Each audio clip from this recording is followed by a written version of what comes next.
अब एक बात बताइए, जितने पुरुष आप ऑफिस जाते हैं, जिनकी महिलाएं जो घर संभालती है आजकल, क्योंकि कई जगह दोनों काम कर रहे होते हैं, पर कईयों में होता है महिला घर संभाल रही है, तो आप जब ऑफिस से आते हैं इनके प्रश्न क्या होते हैं, क्या करती है, पहले बताइए आप क्या आते ही?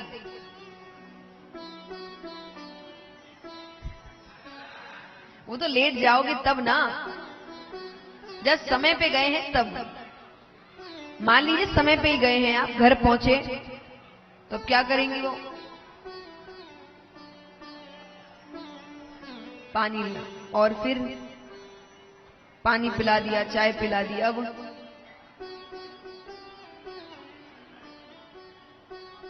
खाने में टाइम है, हाँ क्या किया, कहाँ थे, किस किस से बात की, क्या क्या काम किया, क्या हुआ दिन भर। ये आदत होती है महिलाओं, सब पूछती है, और ये अच्छी बात है, पूछना भी चाहिए, क्योंकि पुरुषों को ज्यादा कुछ याद नहीं रहता। और यहाँ पर ये पूरी डायरी है, इसलिए कहते बड़े बुजुर्ग भी कहते अगर ऐसा है कि अगर पति बाहर काम करते हैं महिला घर पे, तो पति को आगे सब कुछ बताना चाहिए, उनको सब याद रहता है। हम तो 10 कामों में भूल जाते हैं, तो अधिकतर महिलाओं की आदत होती है सब पूछना, क्या किया, किस किस से मिले, क्या क्या काम हुआ, कुछ बताने लायक है, क्या है, ये है। तो ये आदत होती है अधिकतर महिलाओं की। तो माता की भी आदत थी। महादेव जी देख रहे आज एक प्रश्न नहीं, वो बात ही नहीं कर रहे, अपने कामों में लगी है, तो उनको अजीब लग रहा है। अब जब देखिए पति पत्नी के बीच बातें नहीं होती है, झगड़ा हो जाए ना, तो बातें बच्चों के माध्यम से चलती है ना। दोनों अगर एक दूसरे से बात, तो बच्चे बात इधर उधर करते हैं। अब वो जाएंगे, मम्मी कह देगी कह दो पापा से वो खाना लगाए, अब वो जाएंगे खाना लगाए, वो कहेंगे मम्मी से कह देना अभी नहीं खाना। एक दूसरे से बात नहीं करेंगे, वो बच्चों के माध्यम से बातें।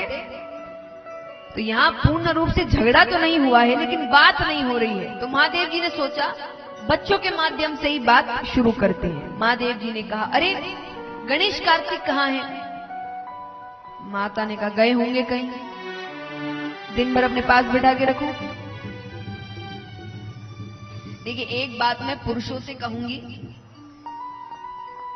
देखिए कई बार क्या होता है जब झगड़ा ज्यादा बढ़ जाए, क्योंकि इनकी आदत है, ये कभी बताएंगी नहीं कि ये क्रोधित है। ये महिलाओं की आदत होती है, हर महिला की है। वो चाहेंगी कि आप खुद समझे कि वो क्रोधित है, और जो आप कभी समझते नहीं। जब झगड़ा बढ़ जाएगा तब आप कहेंगे तो कहना था ना, तो वो कहेंगे तो आपको समझ में नहीं आता है।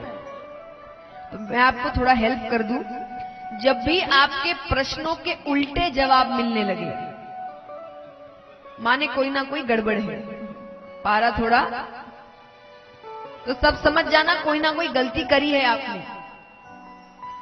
तो यहां पर महादेव जी ने पूछा कि गणेश कार्तिक कहाँ है? माता कहती गए होंगे कहीं, दिन भर अपने पास बिठा के रखो। महादेव जी कहते ऐसा तो नहीं कहा मैंने। फिर शांति, फिर कोई बात नहीं। फिर महादेव जब देखिए आप समझे नहीं, महादेव जी भी समझ नहीं पाए कि माता क्रोधित है। उनको लगा तबीयत खराब होगी, तो उन्होंने पूछ लिया देवी आपकी तबीयत तो ठीक है? माता ने कहा बिल्कुल ठीक है, तबीयत को क्या होगा। और उनको लगा ठीक है, तो उनको लगा सब कुछ ठीक है। उन्होंने कहा अरे ठीक है, तो आज भांग नहीं मिली। ये हो गई आग में घी डालने वाली बात। अब गुस्सा तो था ही, वो कहीं का गुस्सा कहीं उतर रहा है। माता कहती है रोज रोज भांग घोट कर दो, बड़े बेटे को खीर बना कर दो, छोटे को लड्डू बना कर दो, इन्हीं चीजों के लिए ब्याह के लाए थे क्या मुझे? अब माता भोले बाबा से कहती है क्या?